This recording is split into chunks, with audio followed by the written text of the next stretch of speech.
O Senhor esteja convosco. Ele está no meio de nós. Proclamação do Evangelho de nosso Senhor Jesus Cristo, segundo São Marcos.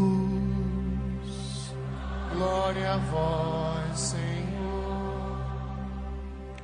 Naquele tempo, chamou Jesus a multidão com seus discípulos e disse: se alguém me quer seguir, renuncie a si mesmo, tome a sua cruz e me siga. Pois quem quiser salvar a sua vida vai perdê-la, mas quem perder a sua vida por causa de mim e do Evangelho vai salvá-la. Com efeito, de que adianta um homem ganhar o mundo inteiro se perde a própria vida?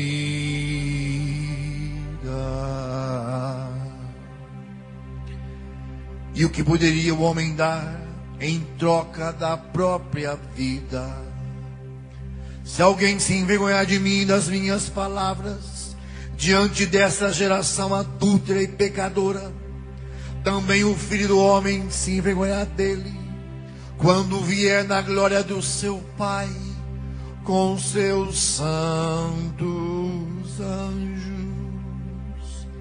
Disse-lhe Jesus: em verdade vos digo, alguns dos que aqui estão não morrerão sem antes terem visto o reino de Deus chegar com poder.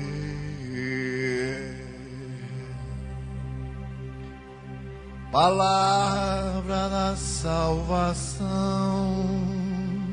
Glória a vós, Senhor.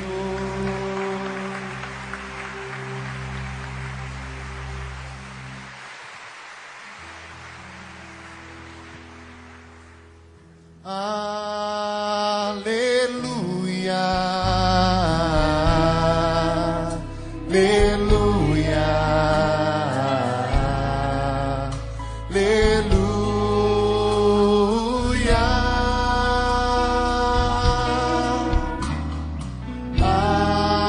aleluia,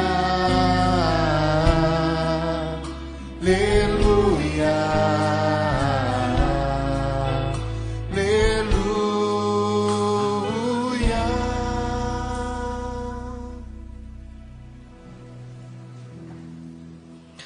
É bom nós começarmos esse acampamento com essa palavra de Deus. Tanto o Evangelho, como a primeira leitura, e como o Salmo também. Jesus, ele nos chama a sermos dele. Nós somos de Deus. O Senhor conquistou-nos com o seu sacrifício na cruz. Assim Ele nos deu a salvação. Hoje Ele nos diz: se alguém me quer seguir, renuncie a si mesmo, tome a sua cruz e me siga.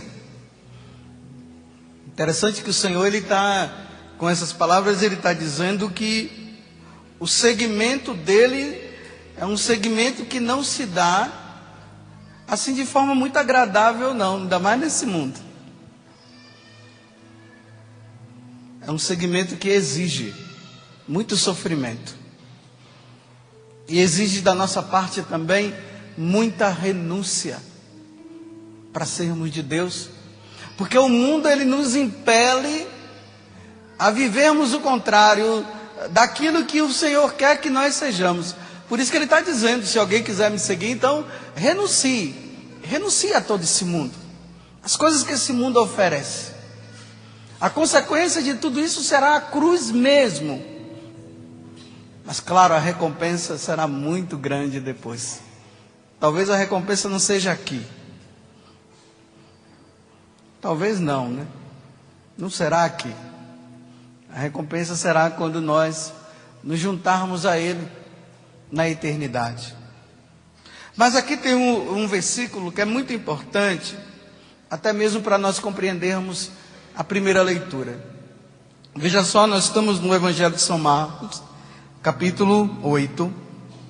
O versículo 36 diz o seguinte: olha só, com efeito, de que adianta o homem ganhar o mundo inteiro? Imagine um homem, uma pessoa, que tem o mundo inteiro nas mãos dele. Imagine se uma pessoa chegar a um ponto desse, ele vai se sentir o quê? O tal, o Senhor, o Rei, ao ponto de que todo mundo dependa dele. Olha só, de que adianta o homem ganhar o mundo inteiro? Só que depois que ele morre, ele se perde para sempre. É isso que Jesus está dizendo. De que adianta o homem se achar o tal, até mesmo acima de Deus? Porque se um homem chegar a esse ponto, Deus para ele não vai ser nada. Mas isso é só na cabeça dele, né? Na cabeça dele. Deus não vai ser nada. Mas ele vai acabar perdendo a vida dele depois. Vocês estão compreendendo? O que é que Jesus, ele já está dizendo no início deste acampamento. Isso aqui me leva a Jesus no deserto, quando o demônio se apresenta diante de Jesus e diz assim: olha, está vendo tudo isso? Ele mostra o mundo inteiro, todo mundo para Jesus. Ó. Ele diz assim: se te prostrares diante de mim, tudo será seu.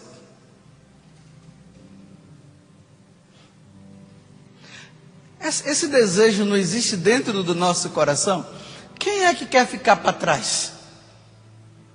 Ninguém. O homem, ele sente um grande desejo de crescer, de ser possuidor, de ser grande. E esse desejo de ser grande, pode chegar ao ponto dele querer ser tão grande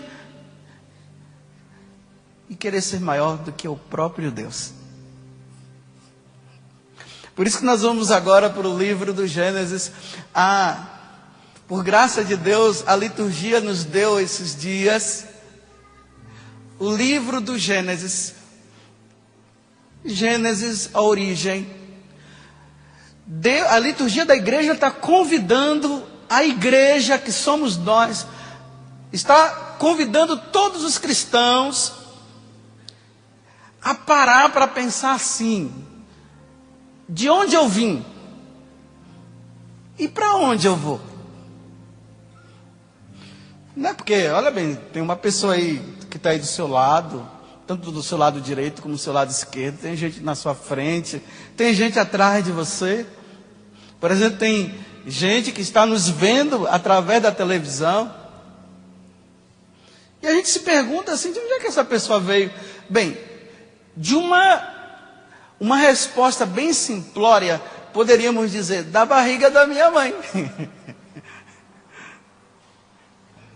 Mas só que hoje a igreja quer mostrar para nós que não é simplesmente dizer: eu vim da barriga da minha mãe, meu pai, mas minha mãe um dia se uniram num grande amor, e dentro deste amor o espermatozoide se uniu com o óvulo, e ali eu fui concebido. A igreja, ela quer mostrar também muito mais do que isso. Aí vocês viram, né? Abrindo o livro do Gênesis. Vamos pegar aí o livro do Gênesis só por um instante. Isso tudo é para nós chegarmos à leitura de hoje. Porque os dias vão passando, a gente vai esquecendo, né? Porque pelo menos aqui vai dando uma narrativa que dá para entender assim que uma coisa veio acontecendo atrás da outra. Olha só, o livro do Gênesis, capítulo 1, ele já começa dizendo assim: no princípio, Deus criou os céus e a terra. Aqui não vamos ficar preocupados, como eu já falei esses dias, com os cientistas que ficam tentando, que vão mostrar que tudo aconteceu através de um grande Big Bang, um estouro, né, que aconteceu lá no passado e a partir daí tudo foi criado. Mas mesmo assim, né? E antes dessa grande bomba, a quem foi que suscitou, vamos dizer assim, essa bomba aí? Então, vamos agora deixar os cientistas e vamos aqui na Sagrada Escritura, dessa forma bem simples, para nós entendermos como Deus criou todas as coisas. Então, no princípio, Deus criou os céus e a terra. A terra estava informe e vazia.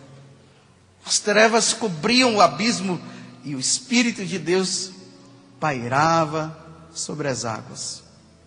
O versículo 3 diz: faça-se a luz. É sinal que existia escuridão, né? A escuridão é a falta de luz. E Deus cria a luz. Claro, não vou ler tudo não, podem ficar tranquilos. Eu vou resumir. Aí depois diz lá que Deus criou os animais. Deus criou todas as espécies de árvores. E ali diz com frutos deliciosos. Deus foi criando. Até que chega um momento, acompanhem comigo lá, no versículo 26. Agora ele teve a grande ideia, gente. Olha, a grande ideia. Vamos ler juntos? Então Deus disse, versículo 26, vamos lá? Façamos o homem a nossa imagem e semelhança. Continuemos. Que ele reine sobre os peixes do mar, sobre as aves dos céus, sobre os animais domésticos, e sobre toda a terra, e sobre todos os répteis que se arrastam sobre a terra. E Deus criou o homem à sua imagem, criou a imagem de Deus, criou o homem e a mulher. Agora veja, vamos dizer bem forte agora o versículo 28. E Deus os... Que maravilha. E depois aqui a continuação vai dizer: frutificai, disse ele, multiplicai-vos, e enchei a terra e submetei-a. Então quando Deus te criou, Ele te abençoou. Então, olha só, gente, o que é que nós vamos agora contemplar? Nós vamos contemplar aqui Deus que criou todas essas coisas. E dentre essas coisas, Ele me criou e criou você. Olha que maravilha. Então veja só, gente, se Deus, Ele é o Criador, e isso eu creio. Você crê? Muito bem. E se Ele nos criou, nós somos o que dele? Filhos, né? Somos filhos, e nos tornamos filhos mesmo no batismo. Então, se Ele criou, nós somos filhos, nós somos criaturas, nós somos criação dEle. Então, Ele é grande. Não vamos entender assim Deus grande como um gigante, né? Que a gente cabe assim na mão dEle, Ele grandão lá e a gente tudo pequenininho, né? Antigamente tinha um filme que chamava Terra dos Gigantes, né? Aí tinha os pequenininhos lá. Os anãos não, eram homens bem pequenos, e os gigantes, Não vamos entender a grandeza de Deus assim, como Ele grandão. Não, vamos entender assim.